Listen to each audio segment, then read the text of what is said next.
అందరికీ నమస్కారం. ఈరోజు ఒక శుభదినం. మంత్రి గారి చేతుల మీదుగా ఈ ఫైనల్ సెలక్షన్ లిస్ట్ ఇప్పుడే రిలీజ్ చేయడం జరిగింది.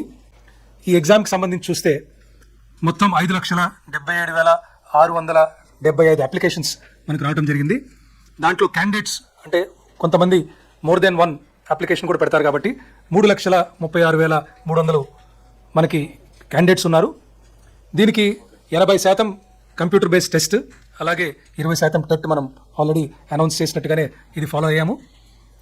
మరి ఎంతో పారదర్శకంగా మనం ఎగ్జామ్ సెంటర్స్ అన్నింటిలో కూడా పూర్తి చేసుకున్న తర్వాత కీ రిలీజ్ చేసేటప్పుడు కూడా అందరికీ తెలిసే విధంగా ముందు డ్రాఫ్ట్ కీ పబ్లిష్ చేసి ఆ కీ మీద మనం దాదాపు 1,40,000 అబ్జెక్షన్స్ వచ్చినా వాటన్నిటి కూడా కూలంకుషంగా పరిశీలించి ఫైనల్ కీ కూడా రిలీజ్ చేయడం జరిగింది.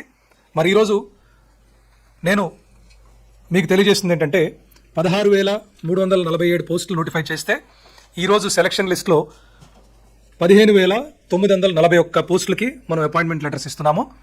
406 పోస్టులకి ఆ రోస్టర్కి సంబంధించిన క్యాండిడేట్స్ లేకపోవడం వల్ల ఇది క్యారీ ఫార్వర్డ్ వేకెన్సీ కింద మనం తీసుకుంటాము.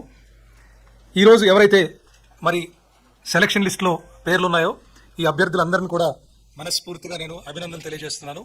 నేను విద్యాశాఖలోకి వీళ్ళందరినీ కూడా మరి స్వాగతిస్తున్నాను.